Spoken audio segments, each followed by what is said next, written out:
Hello class, मैं स्नेहा स्वागत करती हूँ आपका शाश्वत पाठशाला पर। हम क्लास 10th की साइंस पढ़ रहे थे, जिसमें हमने चैप्टर 5 में लाइफ प्रोसेसेस को पढ़ना स्टार्ट किया था। हम काफ़ी सारी चीज़ों के बारे में जान चुके थे, जैसे न्यूट्रिशन क्या होता है, यानी कि पोषण क्या होता है। इसके साथ ही ये हेट्रोट्रॉप्स और ऑटोट्रॉप्स में कैसे होता है, जैसे कि ऑटोट्रॉप्स का मतलब हुआ स्वपोषी पोषण और हेट्रोट्रॉप्स का मतलब हुआ ऐसे ऑर्गेनिज्म जो किसी दूसरे ऑर्गेनिज्म पर निर्भर करते हैं, यानी जो जीव अपने भोजन के लिए किसी दूसरे जीव पर निर्भर होते हैं वे परपोषी की श्रेणी में आते हैं और इसी को इंग्लिश में हेट्रोट्रॉपिक न्यूट्रिशन बोलते हैं। तो ये सारी चीज़ें हमने डिस्कस कर ली थी। और जब हम हेट्रोट्रॉपिक न्यूट्रिशन में अमीबा को पढ़ रहे थे, यानी हमने पढ़ा था कि जो सिंगल सेल एनिमल होता है, यानी जिसकी सिर्फ एक ही कोशिका होती है, उसके अंदर पोषण की प्रक्रिया कैसे पूरी होती है, यानी कि how does nutrition take place in the unicellular organism. तो इन सारी चीज़ों के बाद अब हम मूव करेंगे अपने एक नए टॉपिक की तरफ, जिसका नाम है nutrition in multi cellular organism, यानी कि जो बहुकोशिकीय जीव हैं जैसे कि मानव, ह्यूमन बीइंग, इसमें न्यूट्रिशन या पोषण कैसे होता है। आइए देखते हैं। ह्यूमन बीइंग जो हैं वो हेट्रोट्रॉप्स हैं, यानी कि वे ऐसे परपोषी हैं जो अपने भोजन के लिए किसी दूसरे सेल्स पर निर्भर करते हैं, यानी किसी दूसरे ऑर्गेनिज्म पर निर्भर करते हैं। जैसे मानव किस पर निर्भर करता है? मानव या तो दूसरे जानवरों को खाता है या फिर वो प्लांट्स के प्रोडक्ट को खाता है।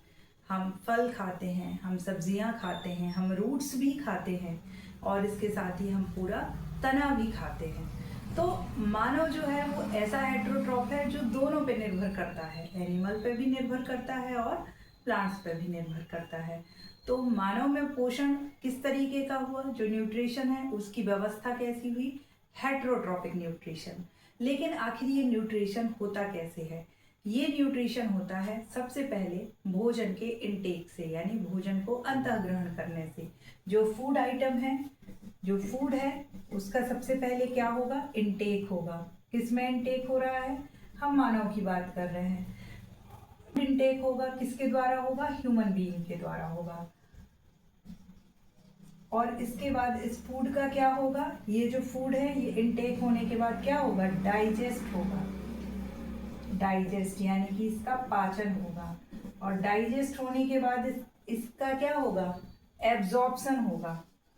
एब्जॉर्प्शन। इस एब्जॉर्प्शन का मतलब क्या होता है? अवशोषण। और इसके बाद क्या होगा? इस एब्जॉर्प्शन के बाद इसको हम ग्रोथ के लिए यूज करेंगे। ग्रोथ होगी या स्वांगीकरण होगा। तो स्वांगीकरण का मतलब होता है कि जो भी पाचन के पश्चात जो ऊर्जा निकली है, कोशिका उस ऊर्जा का उपयोग अपनी वृद्धि के लिए, विकास के लिए करती है, तो उसको स्वांगीकरण बोलते हैं। यानी फाइनली जब एब्जॉर्प्शन होता है और ग्रोथ में वो एब्जॉर्प्शन यूज होता है, तो क्या होता है? एक पूरी प्रक्रिया हो जाती है किस चीज़ की? न्यूट्रिशन की। यानी सो न्यूट्रिशन क्या है? It is a process in which food is taken by the organism and the food is going to be digested and then it is going to be absorbed by the organism, and after that the energy which is released during this process is used by the organism to grow, to develop, and that complete process is known as nutrition. तो पोषण एक ऐसी व्यवस्था है, या पोषण से तात्पर्य है भोजन का अंतःग्रहण करके उसका पाचन होना और उस पाचन के पश्चात उस भोजन के रस का अवशोषण व स्वांगीकरण होना, जिससे कोशिका अपनी वृद्धि और विकास करती है। आइए देखते हैं कि ये पाचन किस तरीके से मानव में होता है। सो ये काफ़ी रफ डायग्राम है, लेकिन आपको समझ में आने के लिए बहुत काफ़ी है। ये तो राइमिंग हो गई कि काफ़ी रफ डायग्राम है, लेकिन समझ में आने के लिए काफ़ी है। तो जी हाँ, सबसे पहले क्या होता है? आप क्या करते हैं? फूड का इंटेक करते हैं। आपने भोजन को खाया, किसके द्वारा खाया? यहाँ साइड में मैं आपको सारी चीज़ें, जितने भी ऑर्गन्स हैं इससे रिलेटेड, वो सारे बताते जाऊंगी।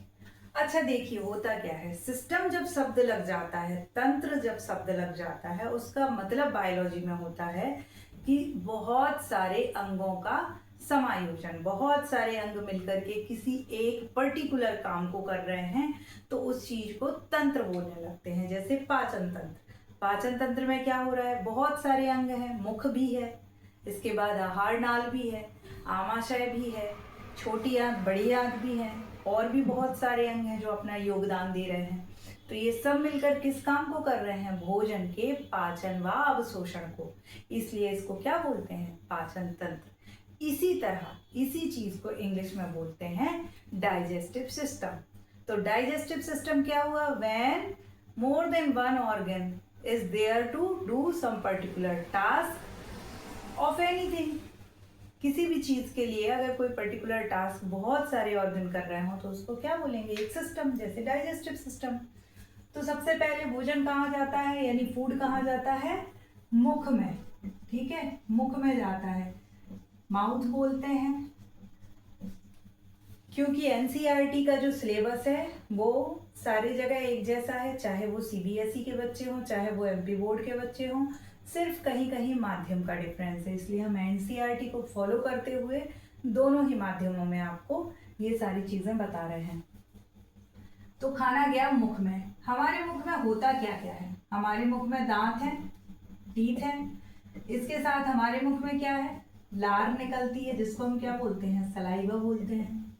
हमारे मुख में टंग भी है, उसको क्या बोलते हैं, जिह्वा बोलते हैं, है ना, जिह्वा बोलते हैं इसको। इन तीनों का रोल है, क्या रोल है, खाने को जैसे ही हमने खाया तो दांत का क्या काम रहेगा, जो टीथ है वो क्या करेंगे कि बड़े बड़े भोजन के पार्टिकल्स को, फूड को तोड़ेगा किसमें, स्मॉल टुकड़ों में, है ना, स्मॉल पार्टिकल्स में। इसने तो ये काम कर दिया, मतलब बड़े भोजन के टुकड़ों को छोटे भोजन के टुकड़ों में तोड़ दिया, ये तो टीथ का काम हो गया। इसके बाद अगला काम किसका आता है, आपकी लार ग्रंथि का, लार ग्रंथि, और इसको इंग्लिश में बोलेंगे सैलिवरी ग्लैंड।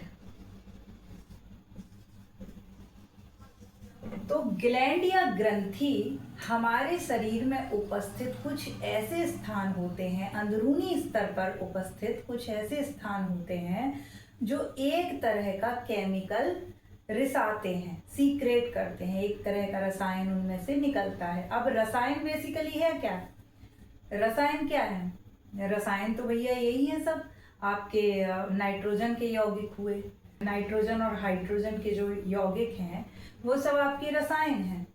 तो ये जो रसायन है ये शरीर में छोटे छोटे स्थान हैं कुछ जो फिक्स हैं, वहां से निकलते हैं और समय समय पर निकलते हैं, जरूरत के अनुसार निकलते हैं। तो इनको क्या बोल दिया, ग्लैंड, इनका नाम क्या रख दिया, ग्लैंड। तो हमारे मुख के अंदर है लार ग्रंथि यानी सैलाइवरी ग्लैंड। तो ये जो सैलिवरी ग्लैंड है ये क्या रिसाती है, सलाइवा रिसाती है, यानी कि इससे क्या निकलती है, लार।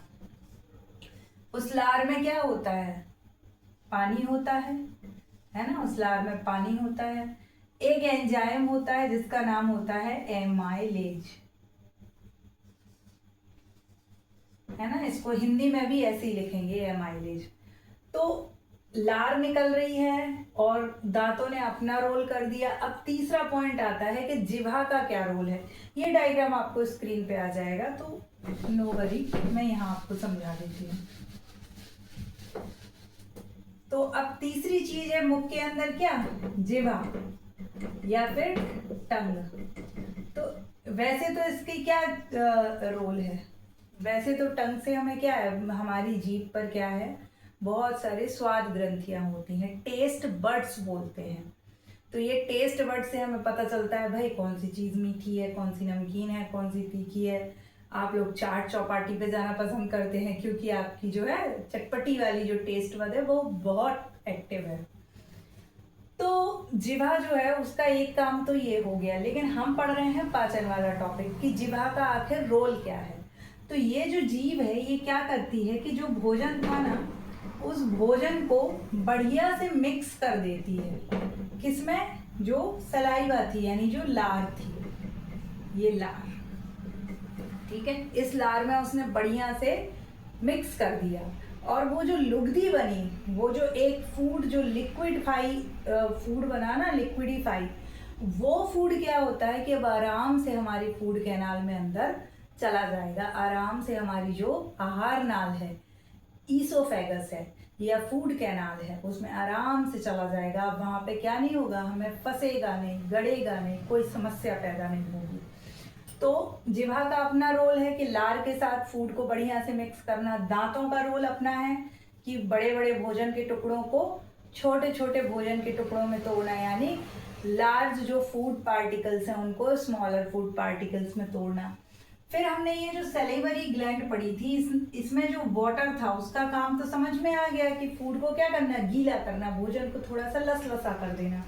लेकिन ये जो एंजाइम निकल रहा है, एंजाइम, इसको हिंदी में भी एंजाइम ही बोलेंगे, एंजाइम जो निकल रहा है, ये क्या चीज होती है? तो सबसे पहले ये होता तो क्या है, बायोलॉजिकल कैटालिस्ट, ठीक है। और दूसरी चीज हिंदी में भी सीखते जाएंगे हम, जैव उत्प्रेरक। भैया ये जो उत्प्रेरक वाली जो वर्ड है ना, इससे आप समझ गए होंगे।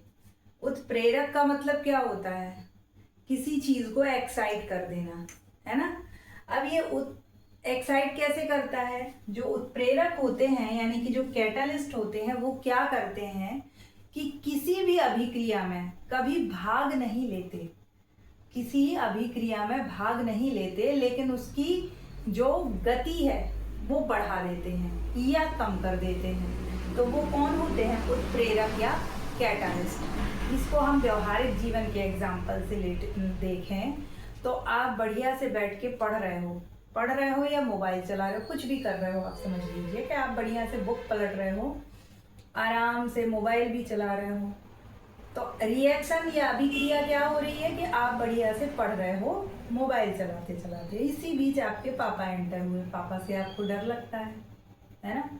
जैसे ही पापा एंटर हुए तब क्या हो रहा, आपने स्पीड बढ़ा दी, अपनी नोट्स बनाने लगे, बढ़िया पेन वैन निकाल लिया, एकदम स्पीड बढ़ गई। और वही आपकी दादी आ गई या वही कोई ऐसी फ्रेंड आ गए जिनसे आपको बातचीत करने का मन है, तो वो आपकी अभिक्रिया कैसी हो गई? स्लो हो गई।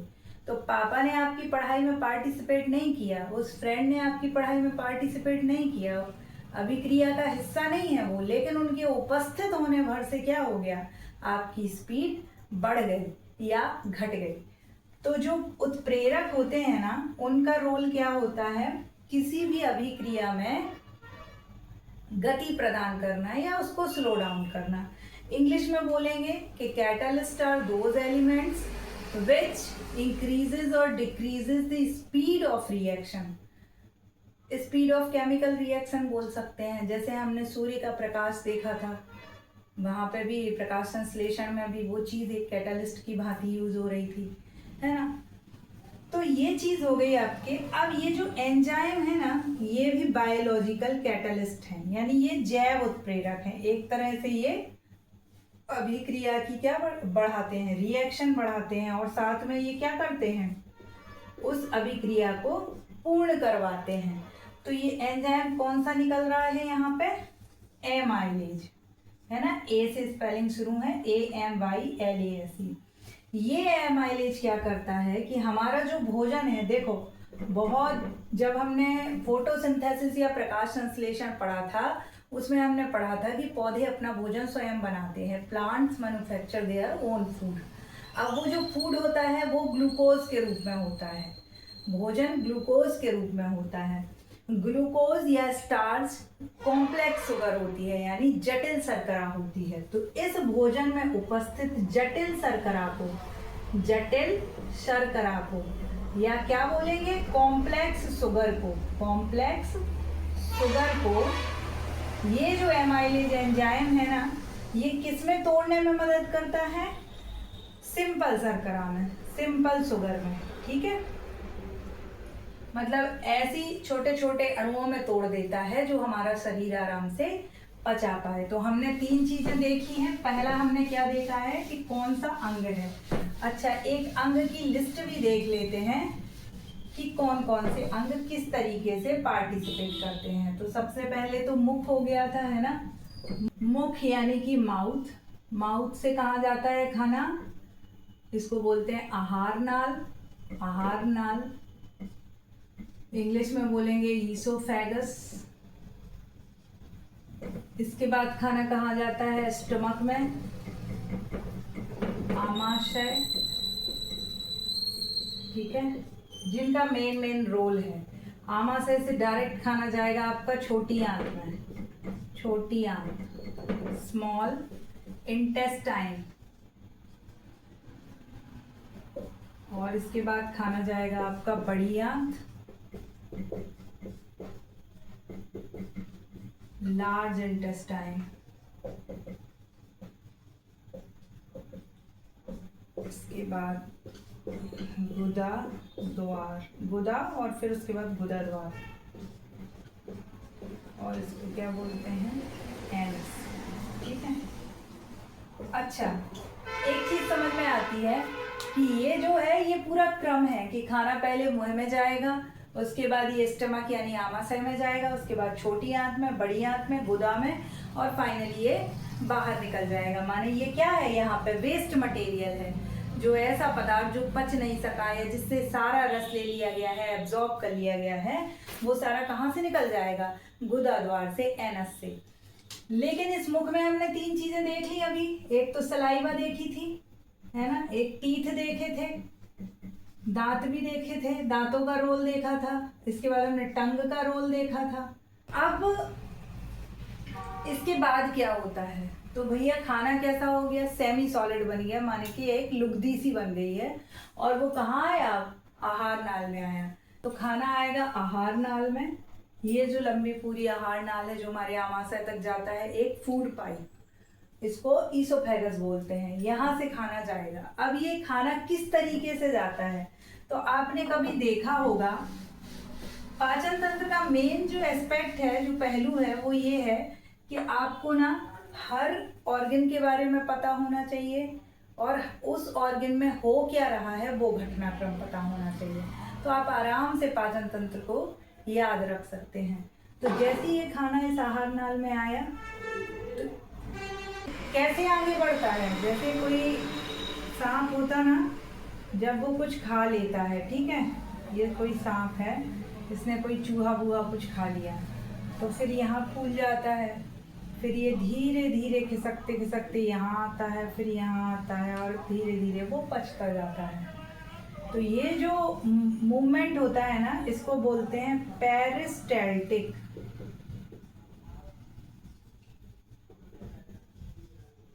मूवमेंट, ठीक है, और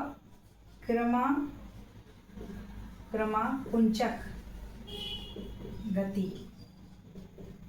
ठीक है, तो ये जो भोजन है ना, ये इसी तरह से यहाँ पे अपनी आहार नाल या फूड पाइप या ईसोफेगस में आगे बढ़ता है।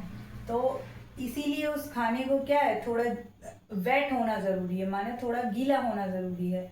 और तभी वो गीलापन कैसे होता है, जब हम अपने खाने को कैसे खाते हैं, आराम से खाते हैं, तो हमारी जो लार है वो खाने में मिक्स हो जाती है, और खाना कैसा हो जाता है, गीला गीला सा हो जाता है। तो यहाँ से उसको जाने में तकलीफ नहीं होती है।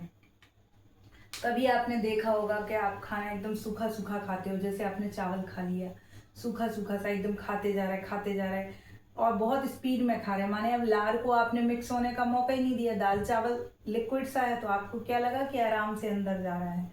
लेकिन जब वो 4-5 बाइट आप खा लेते हो, तब अंदर हमें सीने में दर्द सा होने लगता है, क्योंकि वो कैसा होता है, ये वाली जो जगह है ना, इसमें फंस जाता है वो, उसको नीचे मूव करने में बड़ी, क्योंकि वहाँ तो कैसी हो रही है, पेरिस्टाल्टिक मूवमेंट हो रही है, धीरे धीरे बढ़ रहा है खाना, और आप ऊपर से डालते जा रहे हैं, और वो भी, उसमें लार भी मिक्स नहीं हो रही है, क्योंकि आप बहुत स्पीड में खा रहे हो। तो फिर हम क्या बोलते हैं कि जल्दी से पानी दो, एकदम दर्द सा हो रहा है, मतलब बोल भी नहीं पाते कई बार, तो इतना तेज वो खाना फंसता है।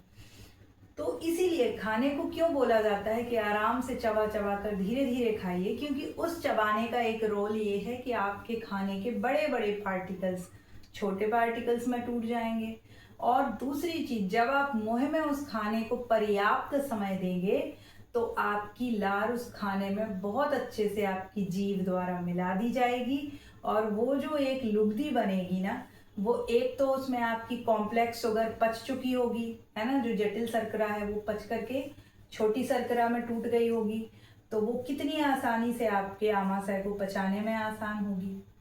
तो बाद में जाके क्या होगा कि आपको पाचन संबंधी कोई प्रॉब्लम नहीं आएगी। तो इसीलिए खाने को बोला जाता है कि जल्दी, अगर आप डायरेक्ट सिर्फ निगलते जा रहे हैं, बहुत स्पीड में खाना खा रहे हैं और मुंह में खाने को पर्याप्त टाइम नहीं दे रहे हैं, तो जो आपका डाइजेस्टिव सिस्टम है उसको ज़्यादा वर्क करना होगा, और उस ज़्यादा वर्क करने में कई बार अच्छे से पाचन नहीं हो पाता है, हमें फिर गैस की प्रॉब्लम होती है, एसिडिटी की प्रॉब्लम होती है, शरीर हैवी लगने लगता है, नींद आने लगती है और भी कई स्वास्थ्य जनित समस्याएं होती हैं। तो ये सब से बचने के लिए खाने को आराम आराम से ही खाना चाहिए। अब खाना ये आपका जो था, ठीक है, यहाँ से खाना, अच्छा बीच में एक चीज आती है ग्रसनी, है ना, उसको क्या बोलते हैं, फेरिंग्स बोलते हैं। तो उसका रोल क्या होता है, यहाँ होती है वो क्या करती है कि जो जब हम सांस लेते हैं ना, तो यहाँ पे होती है वो। तो अगर सांस ले रहे हैं तो वो जो ईसोफेगस है, फूड पाइप है या आहार नली है, उसको ढक्कन की तरह बंद कर देती है। और जब हम खाना खा रहे होते हैं तो जो श्वास वाला जो ट्रैक है उसको वो बंद कर देती है। माने ये एक तरह से क्या है, ढक्कन या पर्दा के जैसे है कि इस तरफ खोलो तो इस तरफ का गेट बंद, इस तरफ खोलो तो इस तरफ का गेट बंद। तो उससे क्या होता है कि जब हम खाना खा रहे होते हैं तो उस ग्रसनी ने क्या किया, श्वास नली को कवर कर दिया। तो हमारा जो खाना है वो कैसा हुआ, डायरेक्ट फूड पाइप में गया, कोई भी कण जो है फेफड़ों में नहीं जा पाया, ठीक है, क्योंकि उसने क्या कर दिया, उसको ढक्कन को बंद कर दिया। अब कभी कभी जब हम खाना खाते हुए बात करते हैं तो वो जो ढक्कन है या वो जो सिस्टम है ग्रसनी का, उस सिस्टम से क्या होता है, आप बात कर रहे हैं, बात करने के लिए आपको वर्ड्स निकालने हैं। आप वर्ड्स कैसे निकलेंगे, जब हवा का संपर्क होगा। भाई पूरी कहानी तो वही है, यहाँ पे जो कंठ है उसमें कंपन होता है, वाइब्रेशन होते हैं, जीभ और दांतों के कॉम्बिनेशन से वर्ड्स बन जाते हैं, ध्वनि निकलती है और हवा में वो ध्वनि घुलती है। तो हवा का तो आदान प्रदान होता ही है। अब आप खाना खाते हुए बोल रहे हैं तो आपका भाई वो ढक्कन कंफ्यूज है ना कि वो इस तरफ बंद करे या इस तरफ, तो जरा सा वो क्या हो जाता है, डिस्टर्ब हो जाता है। और खाना खाते खाते बात करने की वजह से एक आध कण कहाँ चला जाता है, हमारी श्वास नली में। तो हमें क्या होता है, ठसका लग जाता है, हिचकियाँ आने लगती हैं। फिर इसको हम कैसे करते हैं, पीठ पे थपकी दे करके करते हैं। ऐसी वो चीज थपकी जैसी दी तो वो कण आपका बाहर आ गया। और जब ये बाहर नहीं आ पाता है और किसी कारण बस श्वास के ट्रैक में फंस जाता है, तो ये मानिए कि इतना डेंजरस है कि आदमी की डेथ भी हो सकती है ना।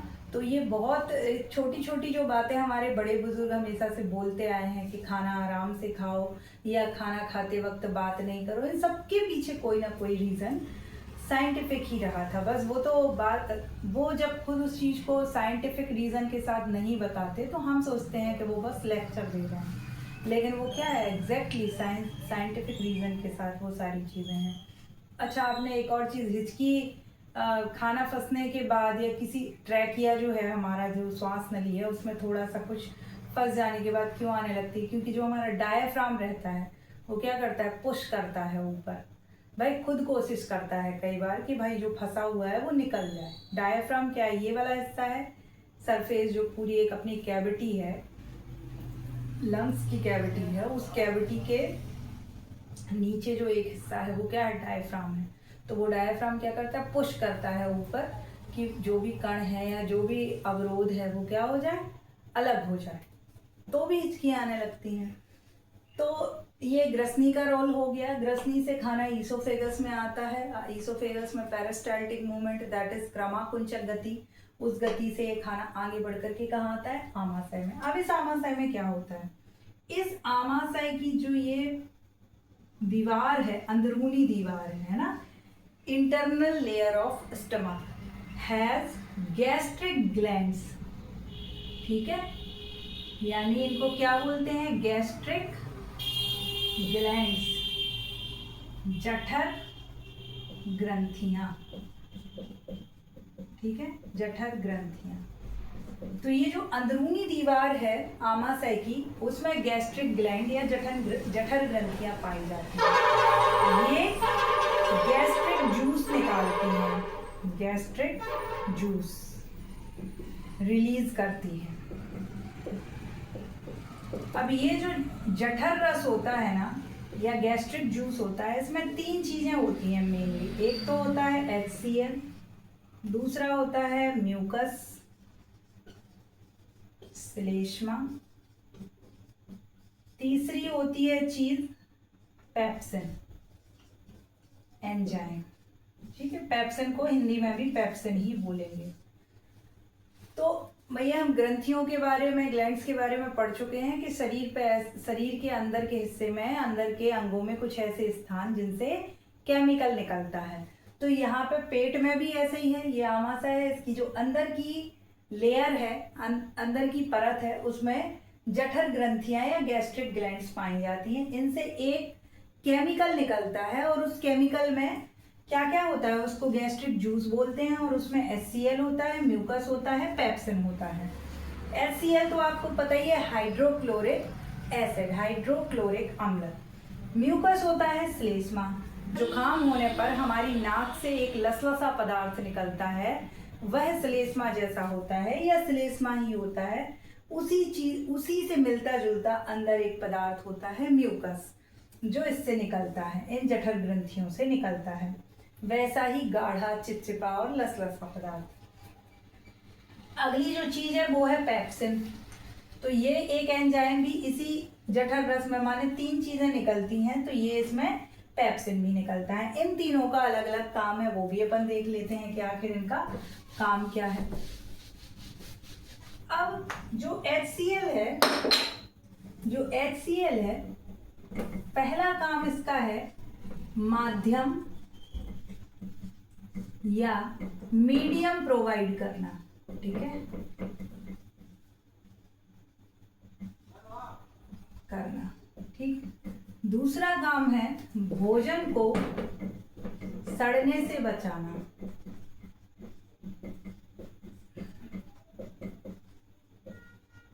ठीक,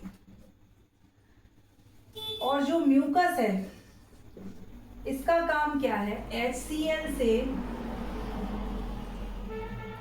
आमाशय यानी कि स्टमक की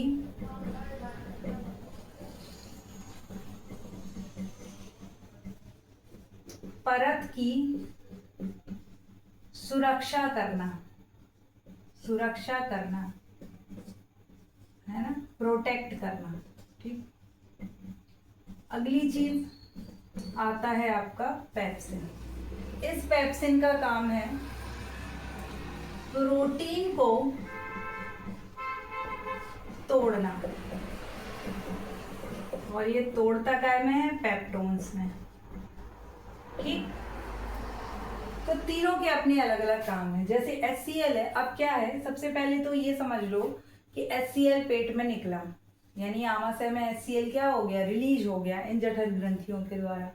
अब ये हाइड्रोक्लोरिक एसिड जो है, इतना जटिल अम्ल, इतना कॉम्प्लेक्स अम्ल, जिसका जो बहुत ही तेज होता है, अगर ये हमारे पेट में रिस रहा है, हमारे आमाशय में रिस रहा है, तो जब भाई एसिड हमारे हाथ पे गिर जाए तो हाथ जल जाता है, तो क्या अंदर की जो आमाशय की लेयर है वो नहीं जलेगी, वो खराब नहीं होगी? तो उस चीज को सुरक्षा करने के लिए ये जो म्यूकस है, ये चिपचिपा पदार्थ है, इसकी लेयर चारों ओर बन जाती है। तो ये चारों ओर इसने क्या कर ली? एक लेयर बना ली। अब HCl से जो आमाशय की लेयर है उसको कोई खतरा नहीं, यानी ये आमाशय है आपका, तो इस आमाशय पे यहाँ क्या आ गई? पूरी म्यूकस की चिपचिपे पदार्थ की लेयर आ गई। ठीक, यहाँ से आपका ये भोजन आ ही रहा है ऊपर से। ठीक है, अब आप देखो कि यहाँ पे क्या है? HCl आ गया। HCl क्या करता है? अम्ल मिला देने से भोजन की सड़ने की दर कैसी हो जाती है? कम हो जाती है। अब पाचन प्रक्रिया तो बड़ा टाइम लगता है। पाचन की आने के बाद आपको नींद क्यों आने लगती है, या फिर बहुत ज्यादा पढ़ाई करते समय आपको नींद क्यों आने लगती है? इन दोनों के भी बहुत स्पष्ट और अच्छे कारण हैं। जैसे जब आप खाना खाते हैं तो खाना खाने के बाद आपका भोजन कहाँ आ चुका है, आमाशय में आ चुका है, स्टमक में आ चुका है। तो डाइजेस्टिव सिस्टम के जितने भी ऑर्गन्स हैं, पाचन तंत्र के सभी अंग बहुत तेजी से अपना कार्य करने में लग जाते हैं। और जब डाइजेस्टिव सिस्टम बहुत तेजी से काम करता है तो जो ब्लड फ्लो है हार्ट से ऑर्गन्स की तरफ वो कैसा हो जाता है, बहुत बढ़ जाता है।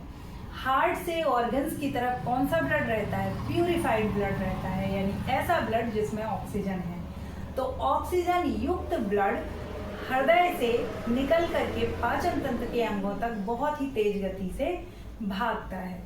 और इस वजह से मस्तिष्क के लिए, ब्रेन के लिए जो है ब्लड सप्लाई थोड़ी सी धीमी गति से होती है।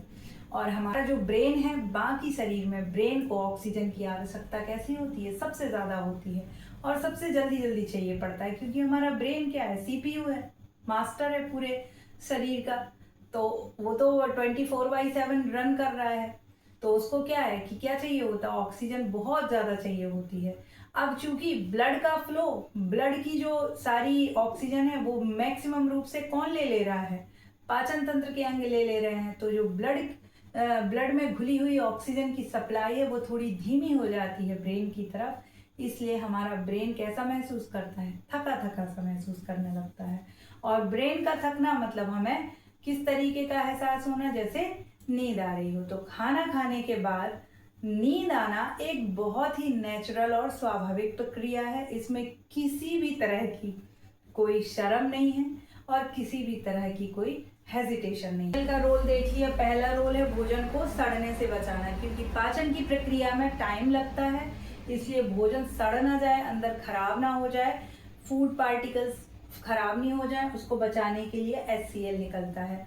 दूसरा, ये एक मीडियम प्रोवाइड करता है। मीडियम देता है किन चीज़ों के लिए, जो एंजाइम है वो आराम से रिएक्ट कर सकें और जो फूड पार्टिकल है उसमें से अपने जो भी वो पचा सकते हैं उसको डाइजेस्ट करें। जैसे जो पेप्सिन एंजाइम है जो कहाँ से निकलता है, गैस्ट्रिक ग्लैंड से निकलता है, जठर रस से निकलता है।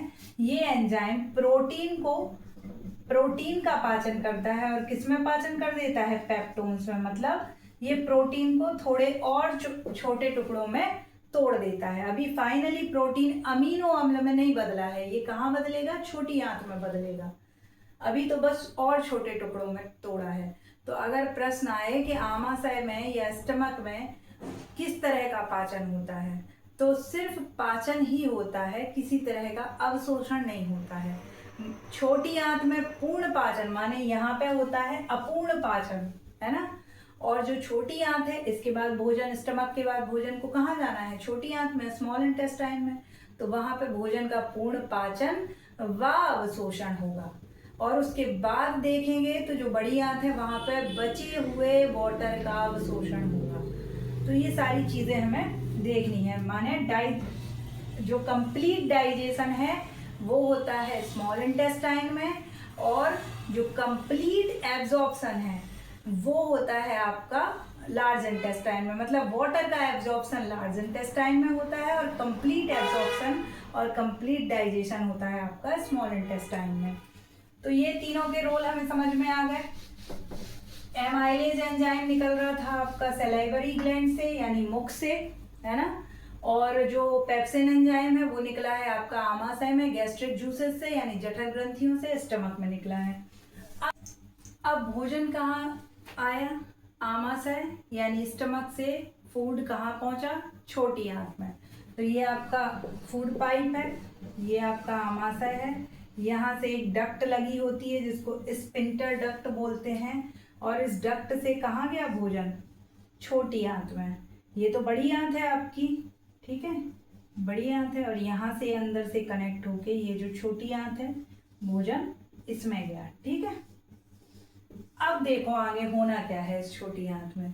इस छोटी आंत में ना भोजन का पूर्ण पाचन होता है, यानी कंप्लीट डाइजेशन ऑफ फूड होता है।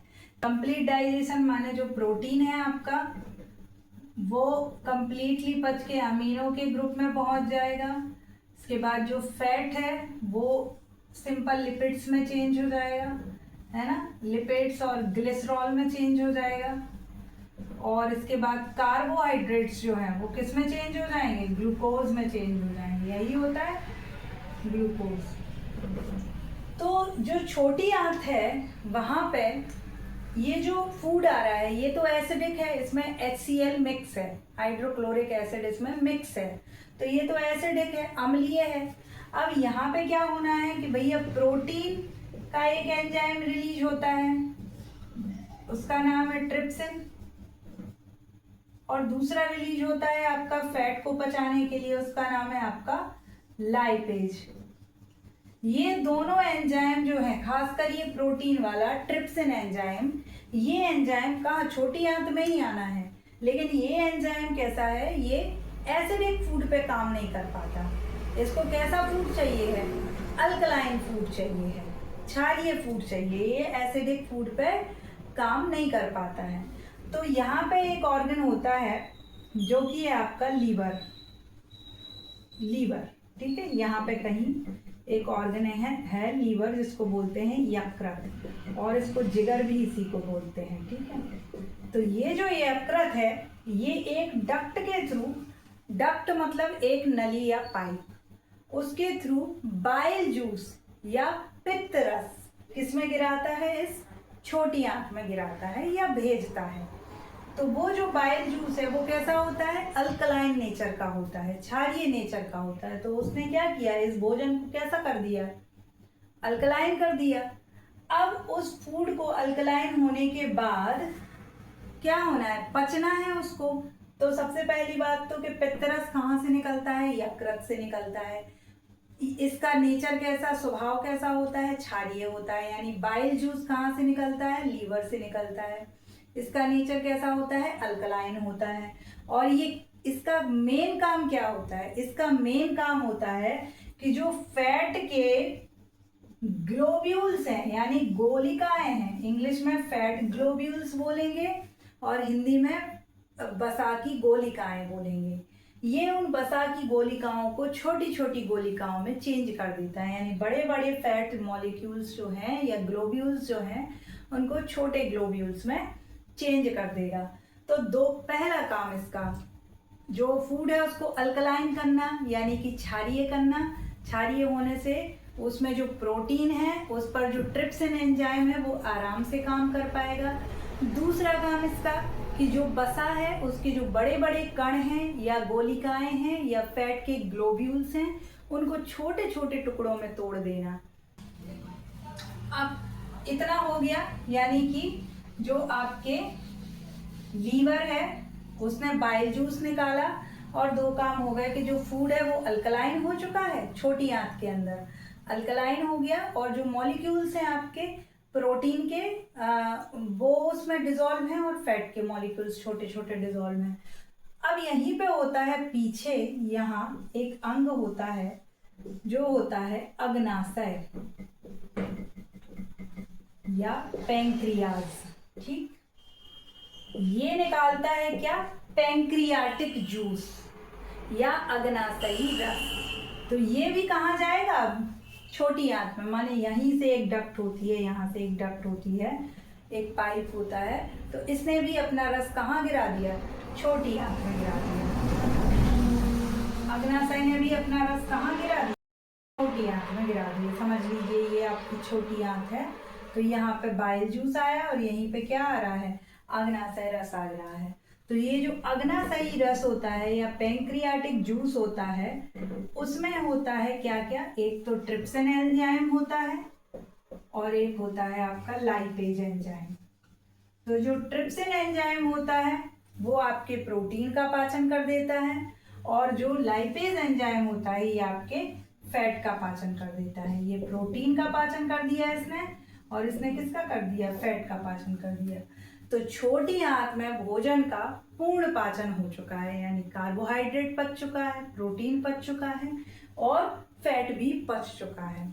अब इसी छोटी आंत जो आंत है, स्मॉल इंटेस्टाइन है, इसमें छोटे छोटे स्ट्रक्चर्स होते हैं इसकी वॉल पर। जैसे ये छोटी आंत है, ठीक है, इसके वॉल पर अंदर ऐसे छोटे छोटे स्ट्रक्चर्स होते हैं, फिंगर लाइक, मतलब बहुत पतले फिंगर के जैसे छोटे छोटे स्ट्रक्चर या रचनाएं होती हैं। ये क्या करती हैं, इनका सतही, अगर इन्हें फैलाया जाए तो सतही क्षेत्रफल बढ़ा देती हैं ये छोटी आंत का। तो ये जो है सतही क्षेत्रफल बढ़ जाने से यहाँ पे अवशोषण की दर कैसी होती है, बहुत ज्यादा होती है। और दूसरी चीज, ये जो रचनाएं होती हैं इनको बोलते हैं विली। तो ये जो विली होते हैं, है ना, अंगुली जैसे प्रवर्ध बोलेंगे इन्हें, क्या बोलेंगे, अंगुली जैसे प्रवर्ध। तो ये जो विली नाम की रचनाएं हैं ना, ये क्या करती हैं, जो वो पच चुका भोजन है ना, कार्बोहाइड्रेट, फैट, प्रोटीन जो फाइनली पच चुका है, डाइजेस्ट हो चुका है, उनको ये अवशोषित कर लेती हैं, एब्जॉर्ब कर लेती हैं। तो ये कौन सी घटना होती है छोटी आंत में, एब्जॉर्प्शन की, स्मॉल इंटेस्टाइन में। और इस अवशोषण की घटना में ये जो विली होती है ना, इनसे बहुत सारी क्या निकली रहती हैं, ब्लड वेसल्स निकली रहती हैं, यानी रक्त वाहिकाएं निकली रहती हैं। तो ये जो अवशोषित पदार्थ है ना, जो रस है, जो पूरे खाने का निचोड़ है, वो रस इन बहुत सारी रक्त वाहिकाओं से, ब्लड वेसल्स से शरीर के दूसरे अंगों तक, दूसरी कोशिकाओं तक पहुंचा दिया जाता है। तो ये तो पूर्ण पाचन यहाँ पे हो गया, स्मॉल इंटेस्टाइन में फुल डाइजेशन, कंप्लीट डाइजेशन हो गया, एब्जॉर्प्शन हो गया। अब ये फूड कहाँ आएगा, स्मॉल इंटेस्टाइन से इस फूड को आना है अब कहाँ, लार्ज इंटेस्टाइन में। ये आपकी लार्ज इंटेस्टाइन है, यहाँ से ये चल के ऐसे ऐसे चल के यहाँ पे क्या है, एनस है।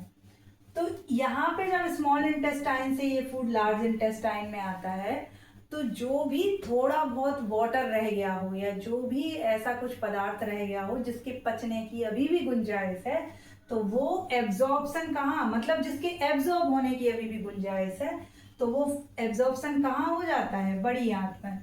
तो अगर प्रश्न आए कि भोजन का पूर्ण पाचन कहाँ होता है, छोटी आंत में या स्मॉल इंटेस्टाइन में होता है। भोजन का अवशोषण या एब्जॉर्प्शन कहाँ होता है, स्मॉल इंटेस्टाइन या छोटी आंत में होता है, विली के द्वारा होता है।